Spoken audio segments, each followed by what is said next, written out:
pernyataan dari Mas Reski mengenai tes DNA? Ya, kemarin kan sebenarnya Reski dan Citra ya, didampingi Citra sudah menyampaikan informasi yang cukup lengkap ya, statement yang juga cukup tegas untuk semua orang ya yang peduli dengan masalah ini.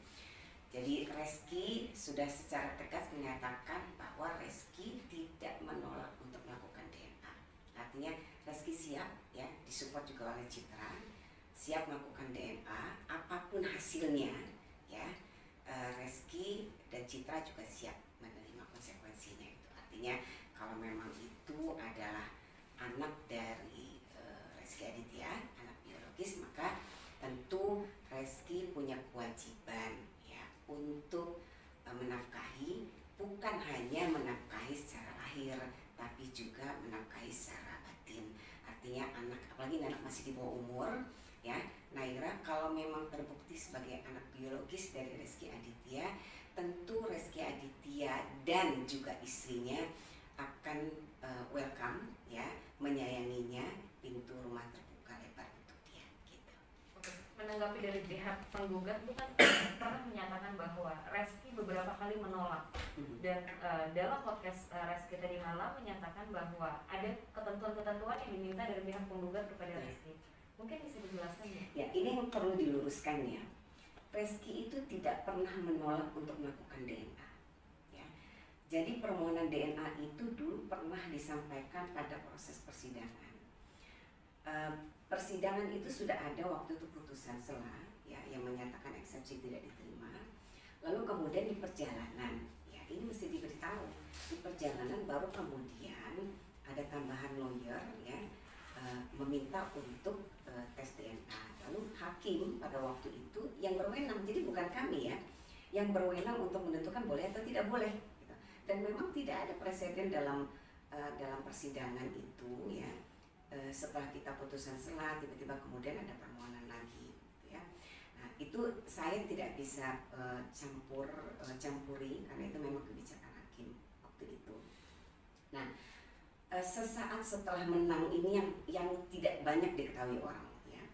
Sesaat setelah menang di pengadilan negeri, justru Reski menghubungi saya, Tante, event udah menang ya kan, saya supaya nyaman enak tidur ya, demi kemanusiaan saya mau ini sebenarnya gini, demi memutus keraguan waktu itu ya kan, saya mau DNA. Oke sayang, kalau kamu mau DNA saya dukung penuh. Dan saya tanya Citra, are you sure ya kan kamu mensupport suami kamu untuk melakukan tes DNA? Citra bilang saya siap Tante. Nah itu kemudian ada pertemuan. Jadi kami sebenarnya sudah bertemu 2 kali dengan pihak penggugat waktu itu ya, sebelum putusan banding ini keluar. Jadi setelah kita menang ya, kita bertemu waktu itu di bulan Ramadan ya kalau nggak salah. Bahkan saya juga sudah bertemu dengan Naira gitu. Kan tidak ada yang tahu ya, dan tidak perlu saya blow up di media. Saya sudah bertemu dengan Naira ya kan. Kemudian saya sudah bertemu juga dengan penggugat. Lalu kemudian pertemuan berikutnya ada tim lawyer juga. Nah, pada saat itu kemudian kan saya tanya lagi, kalau memang ini semata-mata untuk kepentingan Naira, yuk kita DNA ya. Waktu itu penggugat sudah oke ya, oke. Bahkan waktu itu penggugat oke, mana saya serahkan sepenuhnya dengan dana, silahkan gitu. Tapi kemudian ya, di pertemuan berikutnya tiba-tiba ada penawaran yang menurut ukuran kami rasanya di luar dari yang seharusnya gitu ya. Kita tidak perlu bahas secara detail karena ini melibatkan anak di bawah umur. Saya terus terang, Naira itu bukan anak saya ya. Naira itu saya tidak kenal, tapi sebagai anak di bawah umur dan sebagai orang yang juga concern terhadap perkembangan tumbuh kembang anak siapapun di seluruh Indonesia ini, tentu saya juga harus memastikan setiap anak tumbuh dan berkembang dalam keadaan lingkungan yang sehat gitu ya, termasuk Naira. Siapapun dia, lahir bagaimanapun dia tidak bersalah. Itu anak suci, anak bersih, ya, dia berhak untuk tumbuh dan berkembang dalam lingkungan yang sehat. Nah, itu yang menjadi pertimbangan kita. Sudah cukup enough, gitu ya. Ini sudah selesai. Sekarang kalau memang mau DNA, ayo kita DNA. Nanti terbukti itu misalnya anak biologis dari Reski Aditya, Reski pun siap untuk bertanggung jawab, ya kan? Bahkan tidak hanya memberi uang ya, karena anak-anak itu tumbuh dan berkembang bukan butuh dibiayai secara materi saja gitu, tapi juga butuh kasih sayang, butuh lingkungan yang sehat. Nah, saya sudah panjang lebar ya bicara dengan Reski. Yang paling penting yang kalian perlu tahu ya, yang saya ajak bicara lebih dalam itu Citra.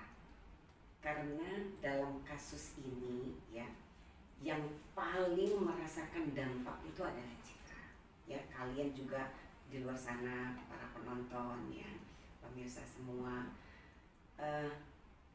kalian pasti ketika ada persoalan seperti ini, pastilah ya, tidak akan bisa dipungkiri, pasti shock, pasti stres, pasti hancur lebur, sudah pasti, nggak mungkin enggak.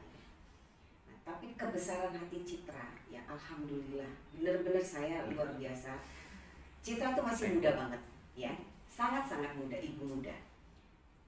Sudah saya anggap seperti anak saya sendiri. Menurut saya untuk ukuran perempuan muda menghadapi persoalan ini menurut saya luar biasa. Ya. Di balik itu kalian tidak perlu tahu bagaimana cerita menangisnya, ya kan, bagaimana hancurnya, ya kan, tapi dia mampu bangkit. Ya. Artinya proses ini tidak semudah yang kalian pikir, ya. Pemberitaan yang luar biasa itu tentu sangat menyakiti Citra. Tapi Reski lagi-lagi ya, saya juga salut sebagai kepala keluarga, dia juga masih muda ya. Ini adalah masa lalu Reski yang dulu masih sangat muda. Semua orang pernah melakukan kesalahan ya. Kita semua nggak ada yang sempurna. Pasti kita pernah punya kesalahan. Tapi Reski berani ya bicara dengan Citra. Persoalannya seperti ini, ceritanya seperti ini. Lalu kemudian Citra menerima ya. Reski meminta maaf ya kalau sampai sudah menyakiti Citra, tapi Citra menerima dengan lapang dada. Itu menurut saya luar biasa.